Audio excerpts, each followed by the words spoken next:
This betting strategy allows anyone to make a low risk profit from cricket. I'll prove it in this video with a logical 3-step example, sharing all the numbers as we go because good betting is not based on luck.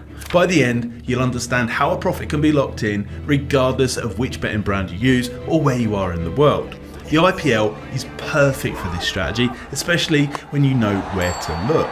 Sound good? Don't forget to smash the like button down below.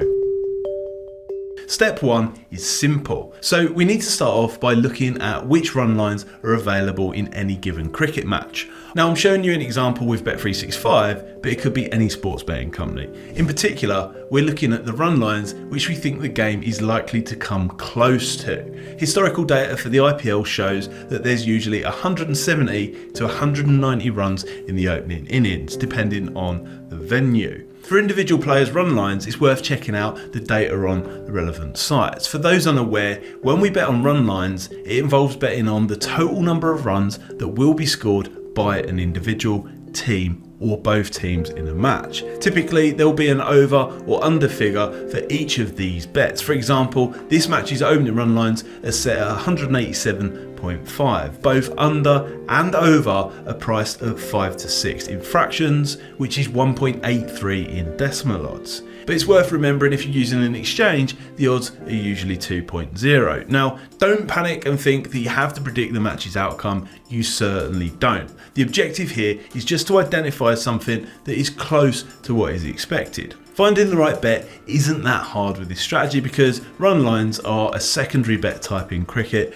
and there are a lot of different options. The following steps will allow us to minimise risk and maximise profits to create a mathematical advantage regardless of what happens. It's the only way to ensure that we win repeatedly, as you're about to see. An important thing to remember here is that we're only going to bet when the situation fits our betting strategy. If not, it's a no bet situation and we move on. Cricket betting is largely a game of 1v1. It's bowler versus batsman. Unlike some other sports, the game structure means that there aren't many natural points where the betting market offers more upside than risk. Now, because of this, professional cricket bettors are typically focused on statistics, player traits, recent performance, and ground types. Unbalanced situations in the betting usually centre around the match's momentum of play or a player who's made a mistake under pressure. As you'll know, some players, being human, have preferences for various surfaces and opposition. However, our strategy doesn't care if it's a green, dusty, or flat pitch. It works regardless. That said, watching the match and combining these elements with statistics and in-play performance can improve profits. Obviously, green pitches assist bowlers, dusty favours spin bowling, and flat pitches are typically good for batting, whereas slow and low pitches can be tough to score on. The next step is where this cricket betting strategy gets really interesting. Step 2 is crucial because we're going to create some insurance for our initial bet, turning the potential outcomes into a positive expected value. Now, for clarity, a positive expected value in betting is a technical term that refers to a bet where the payoff of winning exceeds the probability of losing. Mathematically, over the long term, we'll always win because of this. There's a separate video explaining in detail, linked in the description down below.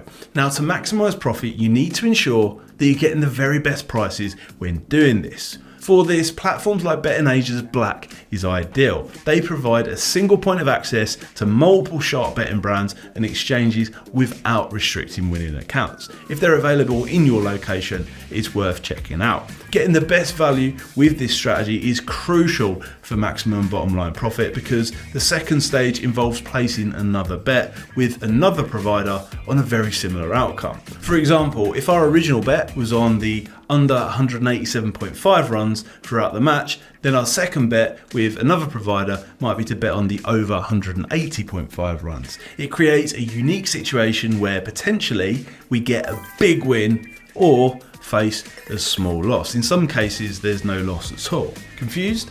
Don't panic. I'll break it all down with the exact numbers for you just now on the screen. How much we win depends on the prices on offer and the run line bets that we can find. As a simple illustration, if we choose to bet on under 195.5 runs with provider A for €100 at a price of 2.0, we stand to win 100 or lose 100. If we choose to bet on over 187.5 runs with provider B for €109.09 at a price of 1.83, we stand to win €90.71 or lose 109.09. But if we choose to bet on both of them at the same time, then the two opposing bets reduce our maximum risk to €9.29. This is because if the run line finishes at 196 or more, the first bet will lose, but the second will win. And if the run line finishes at 187 or less, the first bet will win, but the second will lose. However, if the run line ends with the total runs coming in between 188 and 195,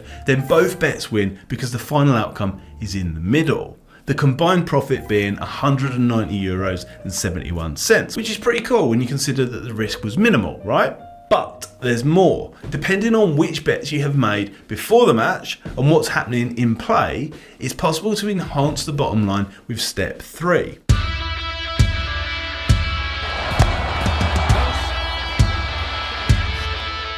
You see, the problem that many in-play cricket bettors face is also a benefit if you're able to look at the match objectively. And having a no-lose position already locked in is the best way to look at things. Placing an additional bet is risky, so it should be considered an extra, although in-play cricket betting is all about momentum.